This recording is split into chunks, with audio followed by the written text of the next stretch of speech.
Yeousch!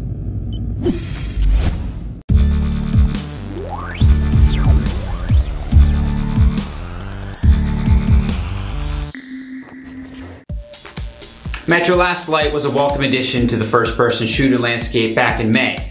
As a sequel to the gripping yet flawed title Metro 2033, Metro Last Light took just about everything that made the previous game good and improved on pretty much every last weak part.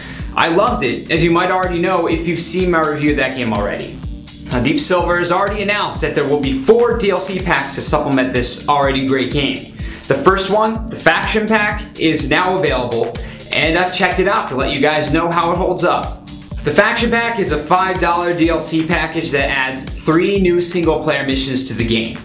While the campaign of Metro Last Light puts you in the shoes of a soldier named Artyom, none of these 3 missions include the game's main protagonist.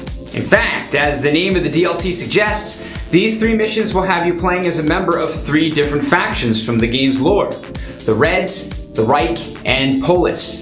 The first mission is called Heavy Squad, in which you take control of a Reich heavy weapons expert named Hans. The Reds are assaulting a Reich base and your job is to defend it. To be honest, this mission is pretty lame. It's basically a shooting gallery. Only lasts about 10 minutes and it consists of standing in the same area and alternating between a chain gun, sniper rifle, and grenade launcher to kill waves of oncoming enemies. I mean, it is fun to mow down line after line of enemies with the chain gun, but trying to quickly pick off the snipers around the area while their green laser sights all but blind you gets a little irritating. And when it's over, all too quickly, you hardly feel like you did anything because you just stood there.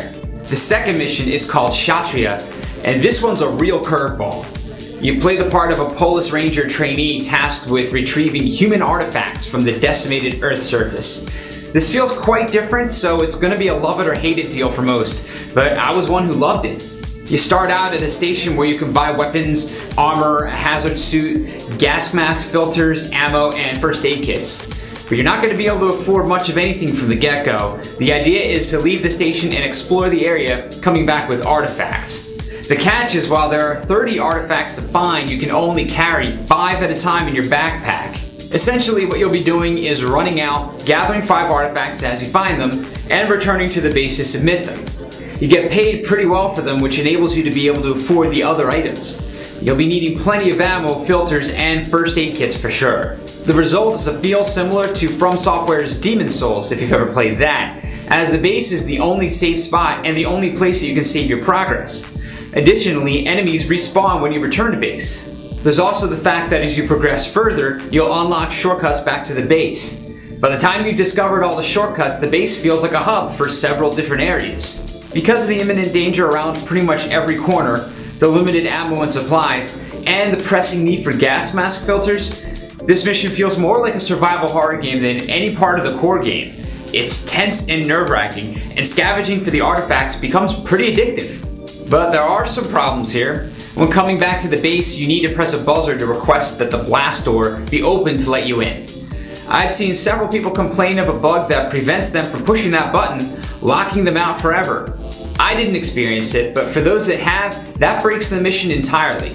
The biggest problem that I had was that the mission didn't end.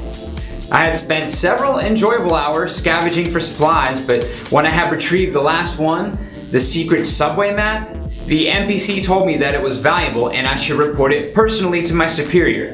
But there was no one to report it to and nowhere to go. I essentially had nothing else to do, but the mission hadn't ended.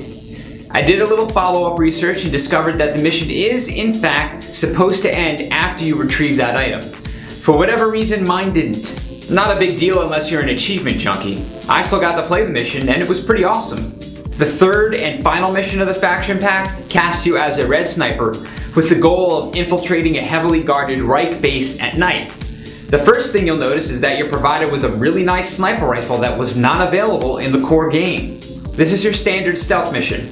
Your weapons are silenced, so you'll either be picking off guys from a distance when no one's looking, or sneaking up behind them and taking them down quietly, using the shadows for cover. The mission is enjoyable enough, but the stealth is required. If you're seen or an alarm gets set off, you lose and you have to go back to the last checkpoint. But really, its greatest fault is that it's pretty easy.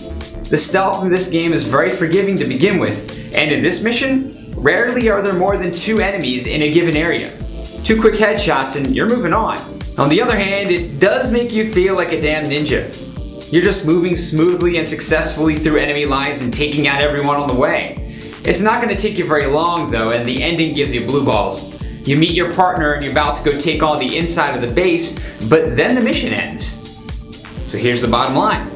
The Metro Last Light Faction Pack DLC gets a 3.5 out of 5. It's a solid DLC, especially for a measly $5. While the first mission is a very short, throwaway shooting gallery, and the third is an enjoyable, but rather easy stealth mission, the second mission is worth the asking price alone. It feels less like a single mission and more like a small form game in and of itself, and offers enough thrills and tense gameplay to more than make up for the other 2 lesser missions. If you own Metro Last Light, spend the $5 if just to play that shot crew mission. It's worth it. Well, thanks for watching my video. If you liked it, please give it a thumbs up and think about subscribing and tell your friends.